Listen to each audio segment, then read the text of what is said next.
सुहाग की साड़ी। यह कहना भूल है कि दाम्पत्य सुख के लिए स्त्री पुरुष के स्वभाव में मेल होना आवश्यक है। श्रीमती गौरा और श्रीमान कुंवर रतन सिंह में कोई बात न मिलती थी। गौरा उदार थी, रतन सिंह कौड़ी कौड़ी को दांत से पकड़ते थे।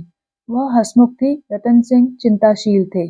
वह कुल मर्यादा पर जान देती थी, रतन सिंह इसे आडंबर समझते थे। उनके सामाजिक व्यवहार और विचार में भी घोर अंतर था। यहाँ उदारता की बाजी रतन सिंह के हाथ थी। गौरा को सहभोज से आपत्ति थी, विधवा विवाह से घृणा और अछूतों के प्रश्न से विरोध। रतन सिंह इन सभी व्यवस्थाओं के अनुमोदक थे। राजनीतिक विषयों में यह विभिन्नता और भी जटिल थी। गौरा वर्तमान स्थिति को अटल, अमर, अपरिहार्य समझती थी। इसीलिए वह नरम गरम, कांग्रेस, स्वराज्य, होम रूल सभी से विरक्त थी। कहती, ये मुट्ठी भर पढ़े लिखे आदमी क्या बना लेंगे, चने कहीं भाड़ फोड़ सकते हैं। रतन सिंह पक्के आशावादी थे, राजनीतिक सभा की पहली पंक्तियों में बैठने वाले, कर्म क्षेत्र में सबसे पहले कदम उठाने वाले, स्वदेश व्रतधारी और बहिष्कार के पूरे अनुयायी।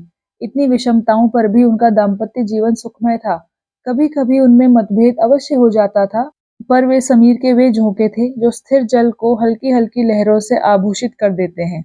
वे प्रचंड झोंके नहीं, जिनसे सागर विप्लव क्षेत्र बन जाता है। थोड़ी सी सदिच्छा सारी विषमताओं और मतभेदों का प्रतिकार कर देती थी।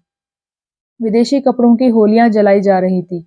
स्वयं सेवकों के जत्थे भिखारियों की भांति द्वार पर खड़े हो होकर विलायती कपड़ों की भिक्षा मांगते थे, और ऐसा कदाचित ही कोई द्वार था जहां उन्हें निराश होना पड़ता हो। खद्दर और गाढ़े के दिन फिर गए थे। नयन सुख, नयन दुख, मलमल और तंजेब तनबेद हो गए थे। रतन सिंह ने आकर गौरा से कहा, लाओ अब सब विदेशी कपड़े संदूक से निकाल दो, दे दूं। गौरा बोली, अरे तो इसी घड़ी कोई सायत निकली जाती है, फिर कभी दे देना। रतन बोले, वाह, लोग द्वार पर खड़े कोलाहल मचा रहे हैं और तुम कहती हो फिर कभी दे देना। गौरा बोली, तो यह कुंजी लो, निकाल कर दे दो, मगर यह सब है लड़कों का खेल। घर फूंकने से स्वराज न कभी मिला है और न मिलेगा। रतन सिंह बोले, मैंने कल ही तो इस विषय पर तुमसे घंटों सिरपच्ची की थी और उस समय तुम मुझसे सहमत हो गई थी। आज तुम फिर वही शंकाएं करने लगी। गौरा बोली, मैं तुम्हारे अप्रसन्न हो जाने के डर से चुप हो गई थी। रतन सिंह बोले, अच्छा, शंकाएं फिर कर लेना, इस समय जो करना है वह करो। गौरा बोली, लेकिन मेरे कपड़े तो ना लोगे ना। रतन सिंह बोले, सब देने पड़ेंगे, विलायत का एक सूत भी घर में रखना मेरे प्रण को भंग कर देगा। इतने में राम टहल साइस ने बाहर से पुकारा, सरकार, लोग जल्दी मचा रहे हैं, कहते हैं अभी कई मोहल्लों का चक्कर लगाना है। कोई गाढ़े का टुकड़ा हो तो मुझे भी मिल जाए, मैंने भी अपने कपड़े दे दिए। केसर महरी कपड़ों की एक गठरी लेकर बाहर जाती हुई दिखाई दी। रतन सिंह ने पूछा, क्या तुम भी अपने कपड़े देने जाती हो? केसर ने लजाते हुए कहा, हाँ सरकार, जब देश छोड़ रहा है तो मैं कैसे पहनूं? रतन सिंह ने गौरा की ओर आदेशपूर्ण नेत्रों से देखा। अब वह विलंब न कर सकी। लज्जा से सिर झुकाए संदूक खोलकर कपड़े निकालने लगी। एक संदूक खाली हो गया तो उसने दूसरा संदूक खोला। सबसे ऊपर एक सुंदर रेशमी सूट रखा हुआ था, जो कुंवर साहब ने किसी अंग्रेजी कारखाने में सिलाया था। गौरा ने पूछा, क्या सूट भी निकाल दूं? रतन सिंह बोले, हाँ हाँ, इसे किस दिन के लिए रखोगी? गौरा बोली, यदि मैं यह जानती कि इतनी जल्दी हवा बदलेगी तो कभी यह सूट न बनवाने देती, सारे रुपए खून हो गए। रतन सिंह ने कुछ उत्तर न दिया। तब गौरा ने अपना संदूक खोला और जलन के मारे स्वदेशी विदेशी सभी कपड़े निकाल निकाल कर फेंकने लगी। वह आवेश प्रवाह में आ गई। उनमें कितनी ही बहुमूल्य फैंसी जैकेट और साड़ियां थीं जिन्हें किसी समय पहनकर वह फूली न समाती थी। बाज बाज साड़ियों के लिए तो उसे रतन सिंह से बार बार तकाजे करने पड़े थे, पर इस समय सबकी सब आंखों में खटक रही थी। रतन सिंह उसके भावों को ताड़ रहे थे। स्वदेशी कपड़ों का निकाला जाना उन्हें अखर रहा था, पर इस समय चुप रहने में ही कुशल समझते थे। इस पर भी दो एक बार वाद विवाद की नौबत आ ही गई। एक बनारसी साड़ी के लिए तो वह झगड़ बैठे। उसे गौरा के हाथों से छीन लेना चाहा, पर गौरा ने एक न मानी, निकाल ही फेंका। सहसा संदूक में से एक केसरिया रंग की तंजेब की साड़ी निकल आई, जिस पर पक्के आंचल और पल्ले टके हुए थे। गौरा ने उसे जल्दी से लेकर अपनी गोद में छिपा लिया। रतन सिंह ने पूछा, कैसी साड़ी है? गौरा बोली, कुछ नहीं, तंजेब की साड़ी है, आंचल पक्का है। रतन सिंह बोले, तंजेब की है तब तो जरूर ही विलायती होगी, उसे अलग क्यों रख लिया? क्या वह बनारसी साड़ियों से अच्छी है? गौरा बोली, अच्छी तो नहीं है, पर मैं इसे न दूंगी। रतन सिंह बोले, वाह, विलायती चीज को मैं न रखने दूंगा, लाओ इधर। गौरा बोली, नहीं, मेरी खातिर से इसे रहने दो। रतन सिंह बोले, तुमने मेरी खातिर से एक भी चीज न रखी, मैं क्यों तुम्हारी खातिर करूं? गौरा बोली, पैरों पड़ती हूँ, जिद ना करो। रतन सिंह बोले, स्वदेशी साड़ियों में से जो चाहो रख लो, लेकिन इस विलायती चीज को मैं ना रखने दूंगा। इसी कपड़े की बदौलत हम गुलाम बने, यह गुलामी का दाग मैं अब नहीं रख सकता, लाओ इधर। गौरा बोली, मैं इसे न दूंगी, एक बार नहीं 1000 बार कहती हूँ कि न दूंगी। रतन सिंह बोले, मैं इसे लेकर छोड़ूंगा, इस गुलामी के पटके को, इस दासत्व के बंधन को किसी तरह न रखूंगा। गौरा बोली, नाहक जिद करते हो। रतन सिंह बोले, आखिर तुमको इससे क्यों इतना प्रेम है? गौरा बोली, तुम तो बाल की खाल निकालने लगते हो, इतने कपड़े थोड़े हैं, एक साड़ी रख ही ली तो क्या? रतन सिंह बोले, तुमने अभी तक इन होलियों का आशय ही नहीं समझा। गौरा बोली, खूब समझती हूँ, सब ढोंग है, 4 दिन में जोश ठंडा पड़ जाएगा। रतन सिंह बोले, तुम केवल इतना बतला दो कि यह साड़ी तुम्हें क्यों इतनी प्यारी है, तो शायद मैं मान जाऊं। गौरा बोली, यह मेरी सुहाग की साड़ी है। रतन सिंह जरा देर सोचकर बोले, तब तो मैं इसे कभी न रखूंगा, मैं विदेशी वस्त्र को यह शुभ स्थान नहीं दे सकता, इस पवित्र संस्कार का यह अपवित्र स्मृति चिन्ह घर में नहीं रख सकता, मैं इसे सबसे पहले होली की भेंट करूंगा। लोग कितने हतबुद्धि हो गए थे कि ऐसे शुभ कार्यों में भी विदेशी वस्तुओं का व्यवहार करने में संकोच न करते थे। मैं इसे अवश्य होली में दूंगा। गौरा बोली, कैसा असगुन मुंह से निकालते हो? रतन सिंह बोले, ऐसी सुहाग की साड़ी का घर में रखना ही अशगुन, अमंगल, अनिष्ट और अनर्थ है। गौरा बोली, यो चाहे जबरदस्ती छीन ले जाओ, पर खुशी से ना दूंगी। रतन सिंह बोले, तो फिर मैं जबरदस्ती ही करूंगा, मजबूरी है। यह कहकर वो लपके कि गौरा के हाथों से साड़ी छीन लूं। गौरा ने उसे मजबूती से पकड़ लिया और रतन की ओर कातर नेत्रों से देखकर कहा, तुम्हें मेरे सिर की कसम। केसर मेहरी बोली, बहू जी की इच्छा है तो रहने दीजिए ना। रतन सिंह के बढ़े हुए हाथ रुक गए, मुख मलिन हो गया, उदास होकर बोले, मुझे अपना व्रत तोड़ना पड़ेगा, प्रतिज्ञा पत्र पर झूठे हस्ताक्षर करने पड़ेंगे, खैर यही सही। शाम हो गई थी, द्वार पर स्वयं सेवक गण शोर मचा रहे थे। कुंवर साहब जल्दी आइए, श्रीमती जी से भी कह दीजिए हमारी प्रार्थना स्वीकार करें, बहुत देर हो रही है। उधर रतन सिंह असमंजस में पड़े हुए थे कि प्रतिज्ञा पत्र पर कैसे हस्ताक्षर करूं। विदेशी वस्त्र घर में रखकर स्वदेशी व्रत का पालन कैसे होगा? आगे कदम बढ़ा चुका हूं, पीछे नहीं हट सकता, लेकिन प्रतिज्ञा का अक्षरशः पालन करना अभीष्ट भी तो नहीं, केवल उसके आशय पर लक्ष्य रहना चाहिए। इस विचार से मुझे प्रतिज्ञा पत्र पर हस्ताक्षर करने का पूरा अधिकार है। क्रिया हट के सामने किसी की नहीं चलती। यूं चाहूं तो एक ताने में काम निकल सकता है, पर उसे बहुत दुख होगा, बड़ी भावुक है, उसके भावों का आदर करना मेरा कर्तव्य है। गौरा भी चिंता में डूबी हुई थी। सुहाग की साड़ी सुहाग का चिन्ह है, उसे आग, कितने अशकुन की बात है। यह कभी कभी बालकों की भांति जिद करने लगते हैं, अपनी धुन में किसी की सुनते नहीं, बिगड़ते हैं तो मानो मुंह ही नहीं सीधा होता। लेकिन वे बेचारे भी तो अपने सिद्धांतों से मजबूर हैं, झूठ से उन्हें घृणा है। प्रतिज्ञा पत्र पर झूठी स्वीकृति लिखनी पड़ेगी, उनकी आत्मा को बड़ा दुख होगा, घोर धर्म संकट में पड़े होंगे। यह भी तो नहीं हो सकता कि सारे शहर में स्वदेशानुरागियों के सिरमौर बनकर उस प्रतिज्ञा पत्र पर हस्ताक्षर करने से आनाकानी करें। कहीं मुंह दिखाने को जगह न रहेगी, लोग समझेंगे बना हुआ है, पर शकुन की चीज कैसे दूं? इतने में उसने राम टहल साइस को सिर पर कपड़ों का गट्ठर लिए बाहर जाते देखा। केसर मेहरी भी एक गट्ठर सिर पर रखे हुए थी। पीछे पीछे रतन सिंह हाथ में प्रतिज्ञा पत्र लिए जा रहे थे। उनके चेहरे पर ग्लानि की झलक थी, जैसे कोई सच्चा आदमी झूठी गवाही देने जा रहा हो। गौरा को देखकर उन्होंने आंखें फेर ली और चाहा कि उसकी निगाह बचाकर निकल जाऊं। गौरा को ऐसा जान पड़ा कि उनकी आंखें डबडबाई हुई हैं। वह राह रोककर बोली, जरा सुनते जाओ। रतन सिंह बोले, जाने दो, दिख न करो, लोग बाहर खड़े हैं। उन्होंने चाहा कि पत्र को छिपा लूं, पर गौरा ने उसे उनके हाथ से छीन लिया। उसे गौर से पढ़ा और एक क्षण चिंतामग्न रहने के बाद बोली, वह साड़ी भी लेते जाओ।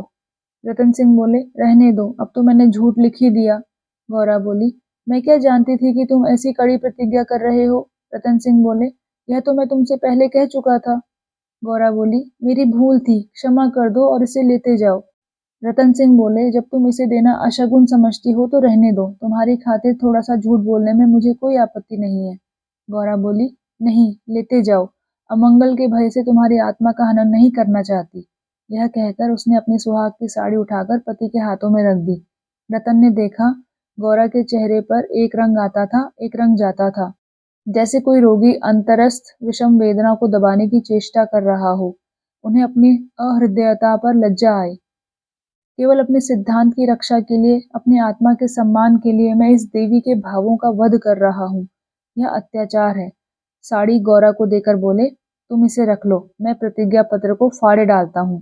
गौरा ने दृढ़ता से कहा, तुम ना ले जाओगे तो मैं खुद जाकर दे आऊंगी। रतन सिंह विवश हो गए, साड़ी ली और बाहर चले आए। उस दिन से गौरा के हृदय पर एक बोझ सा रहने लगा। वह दिल बहलाने के लिए नाना उपाय करती, जलसों में भाग लेती, सैर करने जाती, मनोरंजक पुस्तकें पढ़ती, यहाँ तक कि कई बार नियम के विरुद्ध थिएटरों में भी गई। किसी प्रकार अमंगल कल्पना को शांत करना चाहती थी, पर यह आशंका एक मेघमंडल की भांति उसके हृदय पर छाई रहती थी। जब एक पूरा महीना गुजर गया और उसकी मानसिक वेदना दिनों दिन बढ़ती ही गई, तो कुंवर साहब ने उसे कुछ दिनों के लिए अपने इलाके पर ले जाने का निश्चय किया।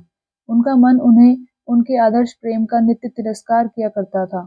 वह अक्सर देहातों में प्रचार का काम करने जाया करते थे, पर अब अपने गांव से बाहर न जाते, या जाते तो संध्या तक जरूर लौट आते। वह बहुधा बुरे स्वप्न देखा करती। किसी अनिष्ट के काल्पनिक अस्तित्व की छाया उसे अपने चारों ओर मंडराती हुई प्रतीत होती थी। वह तो देहात में पड़ी हुई आशंकाओं की कठपुतली बनी हुई थी, इधर उसकी सुहाग की साड़ी स्वदेश प्रेम की वेदी पर भस्म होकर वृद्धि प्रदायिनी भभूत बनी हुई थी। दूसरे महीने के अंत में रतन सिंह उसे लेकर लौट आए। गौरा को वापस आए 3-4 दिन हो चुके थे, पर असबाब के संभालने और नियत स्थान पर रखने में वह इतनी व्यस्त रही कि घर से बाहर न निकल सकी थी। कारण यह था कि केसर महरी उसके जाने के दूसरे ही दिन काम छोड़कर चली गई थी, और अभी उतनी चतुर दूसरी महरी मिली न थी। कुंवर साहब का साइस राम टहल भी काम छोड़ गया था। बेचारे कोचवान को साइस का भी काम करना पड़ता था। संध्या का समय था। गौरा बरामदे में बैठी आकाश की ओर एकटक होकर ताक रही थी। चिंताग्रस्त प्राणियों का एकमात्र यही अवलंब है। सहसा रतन सिंह ने आकर कहा, चलो आज तुम्हें स्वदेशी बाजार की सैर करा लाऊं। यह मेरा ही प्रस्ताव था, पर 4 दिन यहाँ आए हो गए, उधर जाने का अवकाश ही न मिला। गौरा बोली, मेरा तो जाने को जी नहीं चाहता, यहीं बैठकर कुछ बातें करो।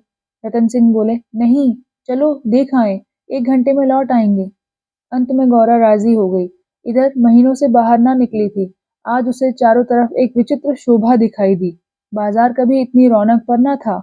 वह स्वदेशी बाजार में पहुंची तो जुलाहों और कोरियों को अपनी अपनी दुकानें सजाए बैठे देखा। सहसा एक वृद्ध कोरी ने आकर रतन सिंह को सलाम किया। रतन सिंह चौंक कर बोले, राम टहल, तुम अब कहाँ हो? राम टहल का चेहरा श्री संपन्न था। उसके अंग अंग से आत्मसम्मान की आभा झलक रही थी। आंखों में गौरव ज्योति थी। रतन सिंह को कभी अनुमान न हुआ था कि अस्तबल साफ करने वाला बुढ़ा राम टहल इतना सौम्य, इतना भद्र पुरुष है। वह बोला, सरकार, अब तो अपना कारोबार करता हूँ। जब से आपकी गुलामी छोड़ी तब से अपने काम में लग गया। आप लोगों की निगाह हम गरीबों पर हो गई, हमारा भी गुजर हो रहा है। नहीं तो आप जानते ही हैं कि इस हालत में पड़ा हुआ था। जात का कोरी हूँ, पर पापी पेट के लिए चमार बन गया था। रतन सिंह बोले, तो भाई अब मुंह मीठा कराओ। यह बाजार लगाने की मेरी ही सलाह थी, बिक्री तो अच्छी होती है। राम टहल बोला, हाँ सरकार, आजकल खूब बिक्री हो रही है। माल हाथों हाथ उड़ जाता है। यहाँ बैठते हुए 1 महीना हो गया, पर आपकी कृपा से लोगों के 4 पैसे थे, वे बेबाक हो गए। भगवान की दया से रूखा सूखा भोजन भी दोनों समय मिल जाता है, और क्या चाहिए। मालकिन की सुहाग की साड़ी का होली में आना कहिए और बाजार का चमकना कहिए। लोगों ने कहा, जब इतने बड़े आदमी होकर ऐसे शकुन की चीज की परवाह नहीं करते, तो फिर हम विदेशी कपड़े क्यों रखें। जिस दिन होली जली है, उसके 2-3 दिन पहले ही सरकार इलाके पर चले गए थे। उसके पहले भी सरकार कई दिनों तक घर से बहुत कम निकलते थे। मैं तो यही कहूंगा कि यह सारी माया उसी सुहाग की साड़ी की है। इतने में एक अधेड़ स्त्री गौरा के सामने आकर बोली, बहू जी, मुझे भूल तो नहीं गई। गौरा ने सिर उठाया तो सामने केसर महरी खड़ी थी। वह सुंदर साड़ी पहने हुई थी। हाथ पांव में मामूली गहने भी थे। चेहरा खिला हुआ था। स्वाधीन जीवन का गौरव एक एक भाव से प्रस्फुटित हो रहा था। गौरा ने कहा, इतनी जल्दी भूल जाऊंगी? अब कहाँ हो? हमें लौटने भी ना दिया, बीच में ही उड़ भागी। केसर बोली, क्या करूं सरकार, अपना काम चलते देखकर सब्र ना हो सका। जब तक रोजगार न चलता था तब तक लाचारी थी। पेट के लिए सेवा टहल, कर्म कुकर्म सभी करना पड़ता था। अब आप लोगों की दया से हमारे भी दिन लौटे हैं। अब दूसरा काम नहीं किया जाता। अगर बाजार का यही रंग रहा तो अपनी कमाई खाए ना चुकेगी। यह सब आपकी साड़ी की महिमा है। उसकी बदौलत हम गरीबों के कितने ही घर बस गए। 1 महीने पहले इन दुकान वालों में से किसी को रोटियों का ठिकाना न था। कोई साइसी करता था, कोई तासे बजाता था, यहाँ तक कि कई आदमी मेहतर का काम करते थे। कितने ही भीख मांगते थे। अब सब अपने धंधे में लग गए हैं। सच पूछो तो तुम्हारी सुहाग की साड़ी ने हमें सुहागिन बना दिया, नहीं तो हम सुहागिन होते हुए भी विधवाएं थी। सच कहती हूँ, सैकड़ों जवानों से नित्य यही दुआ निकलती है कि आपका सुहाग अमर हो, जिसने हमारी जात को सुहाग बना दिया। रतन सिंह एक दुकान पर बैठकर कुछ कपड़े देखने लगे। गौरा का भावुक हृदय आनंद से पुलकित हो रहा था। उसकी सारी अमंगल कल्पनाएं स्वप्नवत विच्छिन्न होती जाती थी। आंखें सजल हो गई थी और सुहाग की देवी अश्रुसंचित नेत्रों के सामने खड़ी आंचल फैलाकर उसे आशीर्वाद दे रही थी। उसने रतन सिंह को भक्तिपूर्ण आंखों से देखकर कहा, मेरे लिए भी एक साड़ी ले लो। जब गौरा यहाँ से चली तो सड़क की बिजलियां जल चुकी थी। सड़कों पर खूब प्रकाश था। उसका हृदय भी आनंद के प्रकाश से जगमगा रहा था। रतन सिंह ने पूछा, सीधे घर चलूं? गौरा बोली, नहीं, छावनी की तरफ होते चलो। रतन सिंह बोले, बाजार खूब सजा हुआ था। गौरा बोली, यह जमीन लेकर एक स्थायी बाजार बनवा दो। स्वदेशी कपड़ों की दुकानें हों और किसी से किराया ना लिया जाए। रतन सिंह बोले, बहुत खर्च पड़ेगा। गौरा बोली, मकान बेच दो, रुपए ही रुपए हो जाएंगे। रतन सिंह बोले, और रहे कहाँ? पेड़ तले? गौरा बोली, नहीं, गांव वाले मकान में। रतन सिंह बोले, सोचूंगा। गौरा जरा देर में बोली, इलाके भर में खूब कपास की खेती कराओ। जो कपास बोए उसकी बेगार माफ कर दो। रतन सिंह बोले, हाँ, तदबीर अच्छी है, दूनी उपज हो जाएगी। गौरा कुछ देर सोचने के बाद बोली, लकड़ी बिना दाम दो तो कैसा हो? जो चाहे चरखे बनवाने के लिए काट ले जाए। रतन सिंह बोले, लूट मच जाएगी। गौरा बोली, ऐसी बेईमानी कोई ना करेगा। जब उसने गाड़ी से उतरकर घर में कदम रखा तो चित्त शुभ कल्पनाओं से प्रफुल्लित हो रहा था, मानो कोई बछड़ा खूंटे से छूटकर खिलौने कर रहा हो।